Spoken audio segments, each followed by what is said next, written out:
Doutor Nicolas, muito bom dia. O impacto da Covid no cérebro. Me explique aí, porque as sequelas eu pensava que eram outras, mas no cérebro também deixa sequela? Bom dia. Bom dia, Zé Eduardo. Bom dia, pessoal que está ouvindo. É, então, é verdade. A Covid ela pode ter consequências no cérebro, sim. Inclusive consequências de longo prazo, né? Não só relacionadas ao período ali que a pessoa ela fica doente com os principais sintomas respiratórios, febre e tal, né? Então, ela pode deixar outras sequelas que podem se relacionar com aquela região do cérebro que foi afetada pela doença, que podem ser diversas regiões. E isso pode gerar diversos sintomas. Então, por exemplo, as pessoas elas podem ter problemas de memória, problemas de atenção, problemas de esgotamento mental, no sentido de você ter uma certa confusão mental, não conseguir pensar direito. Então, os sintomas eles são bastante graves e variados, né, quando acontecem. Doutor Nicolas, você está falando agora aí, e eu tenho observado. Eu tive Covid, tá? Eu tive Covid em maio. Foi em maio do ano passado, Camille? Em maio do ano passado eu tive Covid. E venham fazendo exames para saber como é que anda o IgG, essa história toda, né? Mas de vez em quando eu percebo que eu me perco, esqueço rápido das coisas e faço uma confusão de assuntos. Quer dizer, isso será a sequela mesmo da Covid? Talvez possa ser uma sequela da Covid. É sempre bom manter um acompanhamento depois de ter passado por isso, porque um estudo aqui de São Paulo, né, do INCOR, ele mostrou que 80% das pessoas que chegaram lá, né, e participaram do estudo, tiveram sequelas neurológicas depois de ter passado pela Covid, né? Então, essas pessoas elas tiveram esses problemas de memória de trabalho, né, que é essa memória de curto prazo, tiveram problemas na memória de longo prazo, tiveram problemas atencionais. Então, pode ser devido a isso. Se você já teve Covid, é bom você ficar atento, observar esses tipos de sintomas e procurar o médico, né? É sempre importante fazer esse acompanhamento. Que vai existir. Mas você acredita, doutor Nicolas, neurocientista, conversando com a gente aqui, doutor Nicolas César, isso foi um resultado de uma pesquisa da USP e tem chamado a atenção de todos, correto? Você acredita que pode se agravar ainda mais essa situação no cérebro da pessoa pós-Covid? É possível que isso se agrave, né? Principalmente quando a gente não tem observado tratamento, se a pessoa ela não procura o tratamento cedo, né? Esses sintomas eles podem se agravar sim, mas eles também são tratáveis no geral, né? Então isso vai depender do tamanho, né, da extensão da lesão que aquela pessoa sofreu e também vai depender do próprio organismo da pessoa, né? Algumas pessoas têm uma recuperação melhor, outras têm uma recuperação mais lenta, mas existem aí terapias cognitivas, terapias ocupacionais, também certas medicações que podem ajudar no tratamento desses sintomas, né, dessas sequelas. Só que é importante, né, que a gente vendo os casos de Covid subindo, que as pessoas elas se preocupem também com essas questões, porque esses pacientes que participaram do estudo da USP, muitos deles tinham sintomas leves ou eram assintomáticos.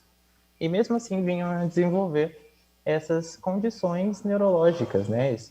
O cérebro dessas pessoas passou a sofrer, mesmo na ausência de sintomas respiratórios, muitas vezes, né?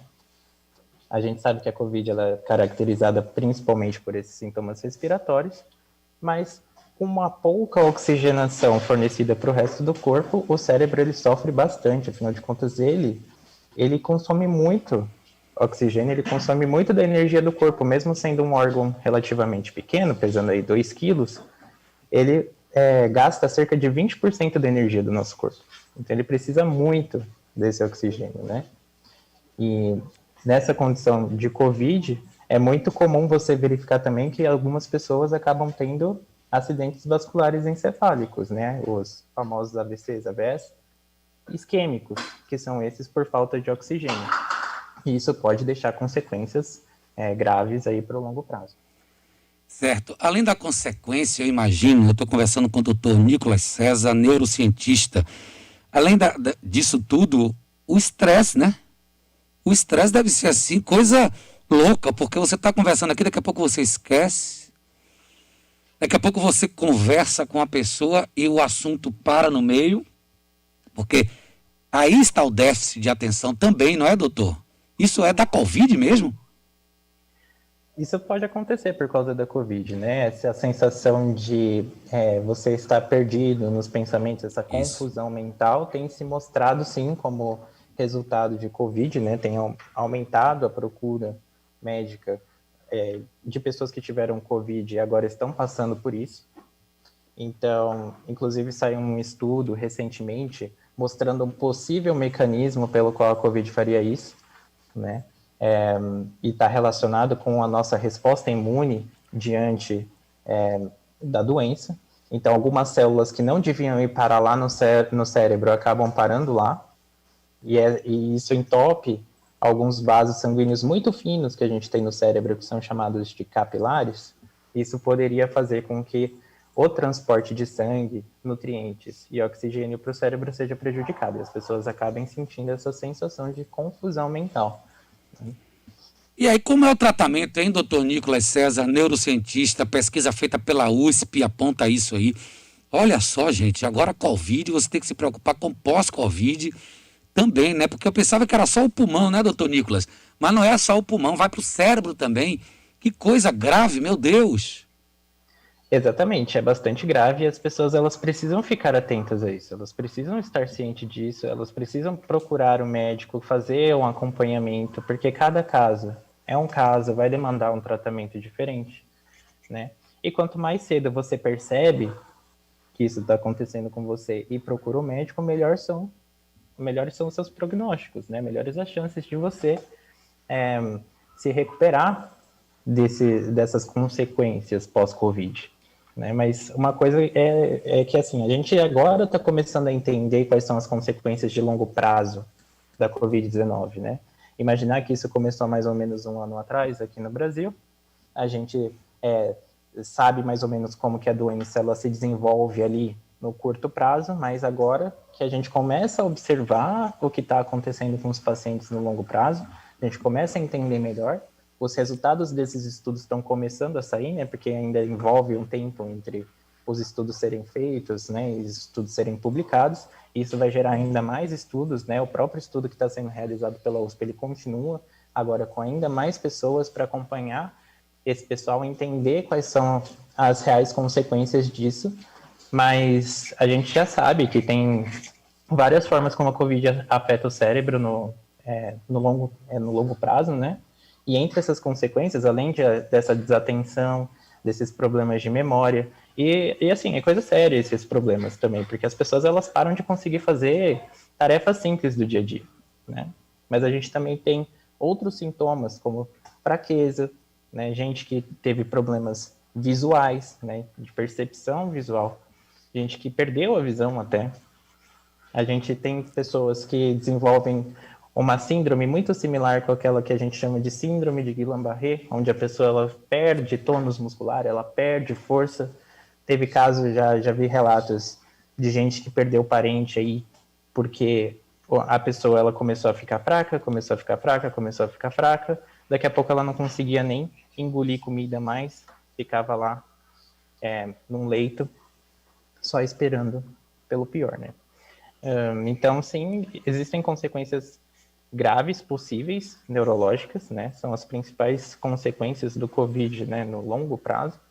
Mas ainda assim, vale ressaltar que esses casos também são raros, né? Não é todo mundo que vai desenvolver isso, mas pode ser que aconteça. Camille Martinho, vamos lá, Camille. Está curiosa aqui também a Camille Martinho, vamos lá. Isso. Muito bom dia, doutor Nicolas. É realmente um assunto muito interessante, porque uma característica muito forte da Covid é justamente o pós. Muita gente ainda sente muitos sintomas, mesmo depois de já ter sido curado, muito tempo após, inclusive. Então, é um assunto para a gente realmente ficar atento, ainda mais por serem, assim, por exemplo, o cansaço, que é algo que a gente pode sentir por outros motivos também. Então, a gente pode acabar confundindo. Então, ter essa consciência é realmente imprescindível. Doutor Nicolas, eu queria tirar uma dúvida, na verdade. Essa questão de sequelas no cérebro, ela tem alguma ligação com a gravidade da doença no nosso corpo? Então, por exemplo, eu precisei ir para a UTI, Deus é mais, mas eu precisei ir para a UTI por causa da Covid.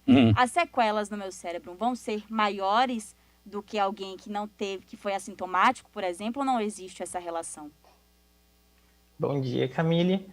Sim, quanto mais grave você pensar que for a doença, mais grave você tende a pensar que vão ser as consequências dela no longo prazo, né? Então, pessoas que precisaram de respirador, que tiveram problemas mais graves aí de nível de oxigenação no cérebro, ou mesmo de infecção no tecido nervoso, você espera que quanto maior a lesão, quanto mais extensa, né, quanto mais extenso o problema, maiores vão ser as consequências, mais difícil vai ser de tratar, mais vai demorar para que essa pessoa se recupere, né? E um paralelo que é legal de traçar, né, para ficar mais fácil de entender isso, é quando você pensa nas pessoas que tiveram AVCs, né?